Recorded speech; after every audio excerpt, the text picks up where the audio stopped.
We're with Alex Zachary, a senior returning All-American on the Eastern Connecticut baseball team. Eastern just returning from Florida, winning 6 of 8 games with pretty much of a veteran team. Alex, how do things go in Florida generally? You know, we had a good start, beating Oswego in the first game. It was nice to beat them, especially after losing to them in the regional last season. And then as the week went on, we had a couple more good wins early on, and then midweek we kind of slowed down. The bats fell asleep a little bit, and we lost a couple games. But then we were able to finish the week on a high note with a couple more wins on our way out. So 6-2 on a spring trip isn't too bad. Considering the teams you played there was really no pushovers. I mean, you know what I mean? You had some very, like an Oshkosh, teams like that were very good teams. It's not as though you guys played a cake schedule. No, we definitely went down there and played some good teams, and it was a good test for us. You want to play good competition throughout the whole season, so it was definitely good to play high talent teams. You know what we talked about, not with you, but with some other people beforehand, is that how it seemed like with the pitching is that some of the people that maybe weren't expected to do much had very good trips, whereas the so-called 1 and 2s struggled a little bit. Was that accurate? Yeah, you know, starters are going to struggle possibly at the beginning of the season with, you know, getting comfortable, getting their pitch count up, extending into later into games. So we definitely had guys in the bullpen step up that we hadn't seen pitch before, freshmen or sophomores that didn't pitch much last year. So it was definitely good to have guys piggyback those starters that didn't have their best stuff during the week. But, you know, we can build off that, and as the year goes on, those guys are going to come into form with no problem. It's sort of a balance, though, isn't it? Because you want to go down there and see who can do what, so you want to mix and match your lineup. But at the same time, you want to win the games. Yeah, and we have a lot of depth on this team where, you know, we can mix and match lineups and win games on a day-to-day basis. You know, we don't need to run the same lineup out there. We can run out, you know, bats that are going to be hot or pitchers that have showed themselves to be, you know, on the caliber to pitch at this level. And we definitely had that this week where we had some freshmen fill in the lineup that showed up ready to play from their first pitch in a college uniform, and same thing with pitchers. We had guys run out there ready to pitch their first inning like they had been here for 4 years, ready to go. Well, talk about the trip this year as compared to the trip last year. Last year, you were a first-year player. You had transferred from Mars Hill. So everything was new for you and for a lot of other players on the team. Was this more of knowing what was going to happen on this trip as opposed to last year? Yeah, you know, we have a close-knit team this year. We have a lot of guys back from last year, and we have the ability to mix and match with new guys, but you know, with the new guys coming in as freshmen, they're ready to go and they're ready to fit into our system that we've, you know, created. We've created a nice culture at this time with the program that, you know, guys understand, and we know what type of work we need to put in every day to be successful. And, you know, last year on the trip there were a lot of new guys filling in. I think we had 3 or 4 starters last year that weren't on the team or starting for the team the year before, and then this year we have a lot of guys back, but we also have guys ready to go that, you know, they might be new, but they fit in right away. Well, you were voted as a captain this year, only your second year at Eastern, which is very unusual. Usually that goes to maybe a 4-year player. Did that surprise you at all that your teammates really wholeheartedly endorsed you as their captain? It didn't, in the fact that I knew, you know, I have a natural ability to lead, and, you know, they last season really helped with that, not only performance-wise, but you know, I just kind of showed up and did my work. I didn't make a big fuss. I didn't talk a lot. I kind of just tried to lead by example and build and take the younger guys under my belt and kind of go from there. And then, you know, going into this year, I had a feeling that I had the ability to be the captain.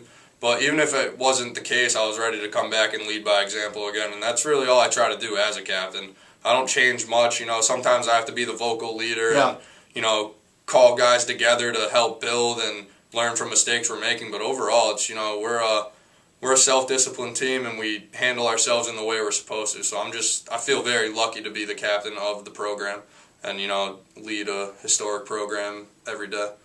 Well, it's sort of been a whirlwind for you because you go from 2 years at Mars Hill in North Carolina to being a part-time player to the next year being a Division III All-American. How does that work? How does that happen? You know, It was definitely surreal. Last year was a season that took off from the beginning, and I just never looked back. And it was a lot of fun, and I really enjoyed getting the opportunity to show up to the park every day, knowing I was going to play and have the opportunity to start. And I had the confidence of my coaching staff behind me. That definitely pushed me and helped me a lot. Did you ever lose after you were a part-time player at Mars Hill? Did you leave that with your confidence shaken? Inside, no, and physically, no. But I could see where maybe people around me would think that being limited in the 2 seasons there and not really getting my full opportunity to earn a starting spot. I could definitely see where people would think that would definitely shake somebody and maybe even make them question their ability to play. But I always knew inside that I had the ability to play at a college level and be successful. And I've always believed in myself. So, even though I dealt with some adversity, I think it only made me stronger and gave me the opportunity to earn something and, come to Eastern and earn my spot and, build on the talent I've developed and actually get to showcase it. We'll talk about your relationship with Coach LeBranch. He seemed like he had full confidence in you right from the start. Yeah, coming out of high school, I was recruited to go to Western New England and play for him there. I remember sitting in his office on a one-on-one meeting, and he told me he thought I had the ability to be an All-American at the Division III level, and that's before I even stepped on the field in front of him and played for him. And I kind of coming out of high school chased a scholarship more than the ability to play and play for someone that wanted me to play for them.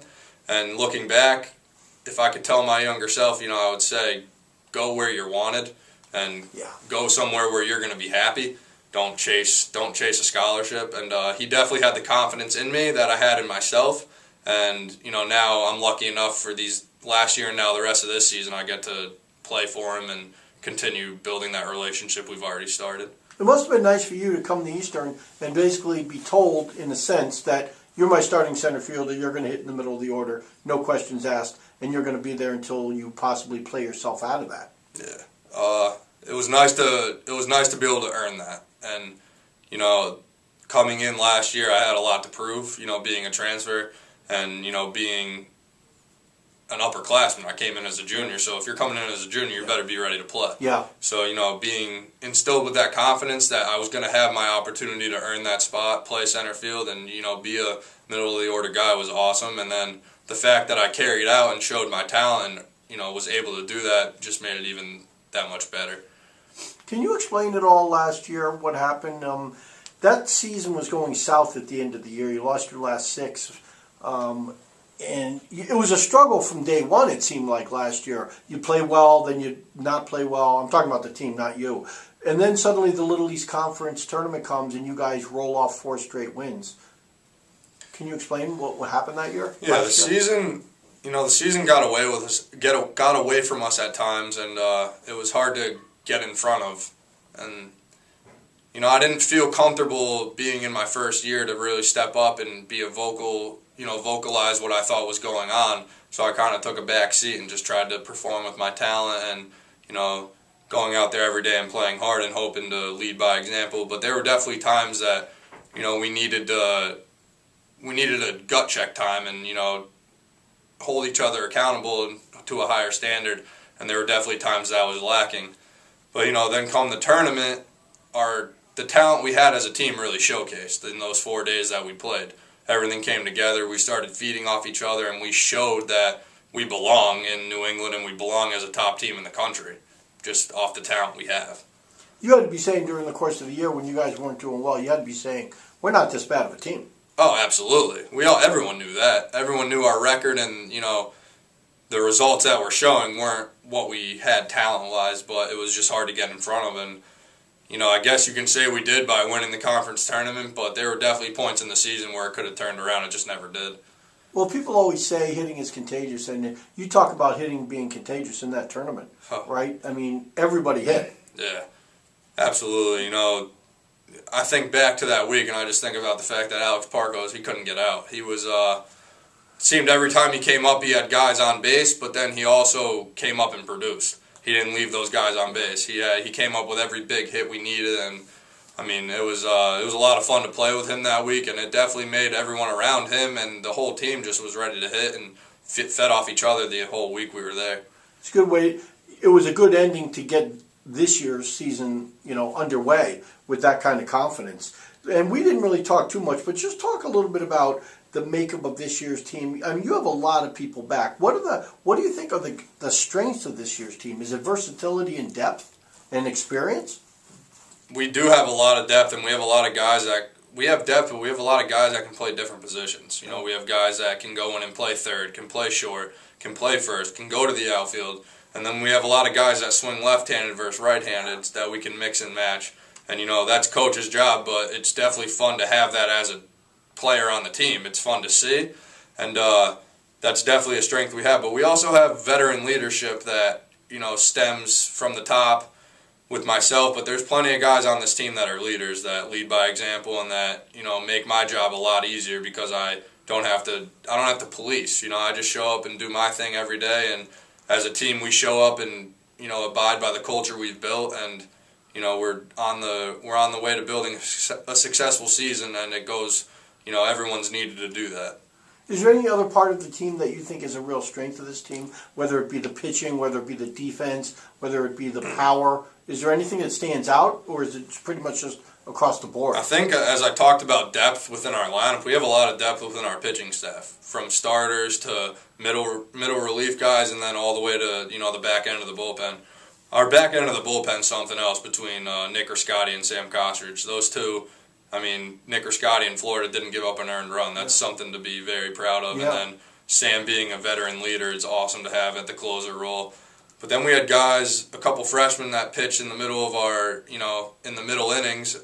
And Sam Gagnon really stepped up for us. And then a sophomore in Cole. He really stepped up and showed us something we didn't see last year. So those were two things that really helped our depth. And we have starters that are going to come into fruition and really pitch for us and be very, very high talented guys that we know who they're going to be, and it's going to come. It's just a matter of time with them. They've already proven themselves. Exactly. Like they are. Exactly. So the Warriors 6-2, getting off to a 6-2 start in Florida, opened up north, lost at Trinity, and they are awaiting their next game, which no one really knows when. Yeah. Will it be this weekend? Yeah, we're hoping, but that's New England for you, so we really don't know. There's fields that might open up, but that's Coach LeBranch's job to handle that, and I'm sure he's doing everything he can to make sure we're playing this weekend. Okay, Alex, thanks for being with us, and good luck the rest of the year. Thank you.